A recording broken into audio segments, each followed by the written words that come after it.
Olá, minhas queridas alunas, meus queridos alunos, tudo bem? Espero que estejam com saúde, todos bem. Meu nome é Felipe Fleury, sou professor do IBET.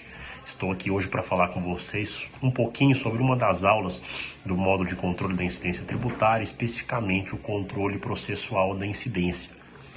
Um tema atualíssimo, que quando nós abrimos os jornais é difícil, de nós não nos depararmos com uma das hipóteses de controle, da incidência tributária, porque vira e mexe o Supremo Tribunal Federal se dedica justamente a apreciar matéria tributária em sede de ADIM, ou muito recentemente nós tivemos inclusive uma ADC, que eu vou falar mais ao final.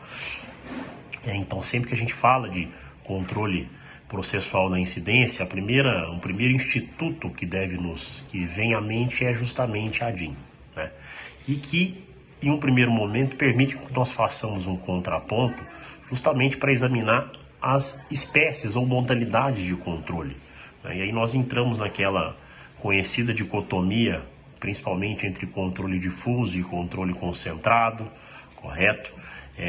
Depois o controle concreto e o controle abstrato, ou seja, os mecanismos que o órgão competente possui para justamente realizar o controle, o controle processual da incidência, especificamente quando nós falamos de norma jurídica. Ou seja, uma matéria fundamental.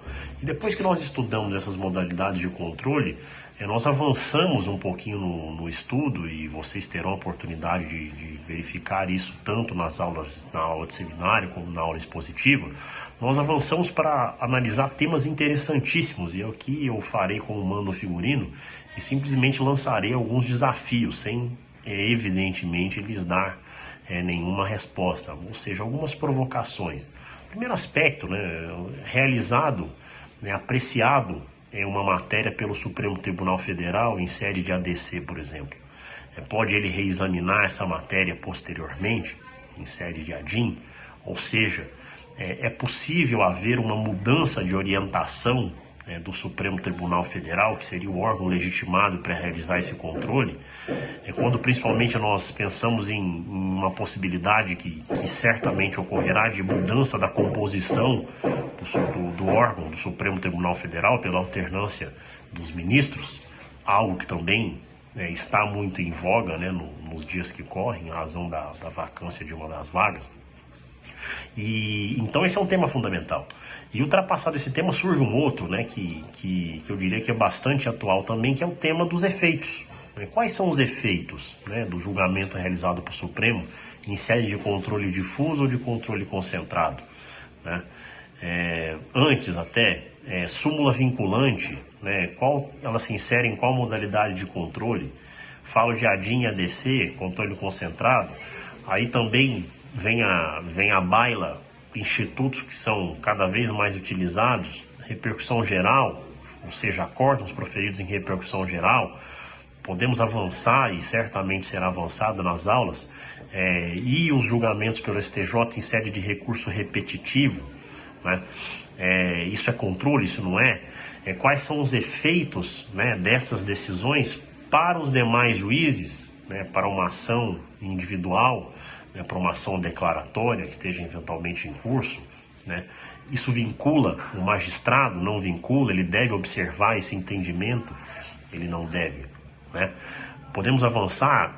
Isso vincula os órgãos administrativos que são legitimados para constituir, para realizar o lançamento, para constituir o crédito tributário? Notem a gama de assuntos que serão objeto de estudo nessa aula do módulo CIT, que portanto é fundamental. E evidentemente vem talvez digamos, o protagonista do momento, que é a modulação dos efeitos. O que é a modulação dos efeitos? Em quais hipóteses o Supremo Tribunal pode modular os efeitos?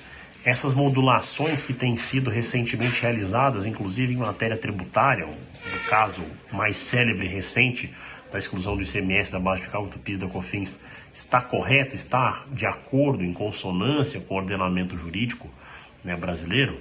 Vejam a importância né, desse tema.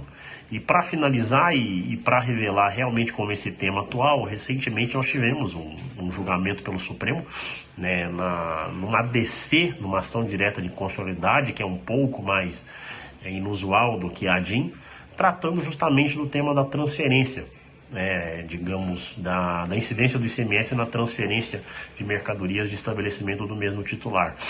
E os reflexos desse julgamento são tão complexos que eles não foram enfrentados pelo Supremo. Houve oposição de embargo de declaração que estão sendo julgados neste exato momento, né? Está justamente no plenário virtual do Supremo Tribunal Federal em julgamento. Ou seja, tema muito atual que certamente será explorado nas aulas. Então aproveitem, consumam os professores seminaristas, tirem todas as dúvidas, aceitem as provocações, né, e aproveitem também a aula expositiva, que certamente será muito boa, ok? Foi um grande prazer, um grande abraço a todos e saúde!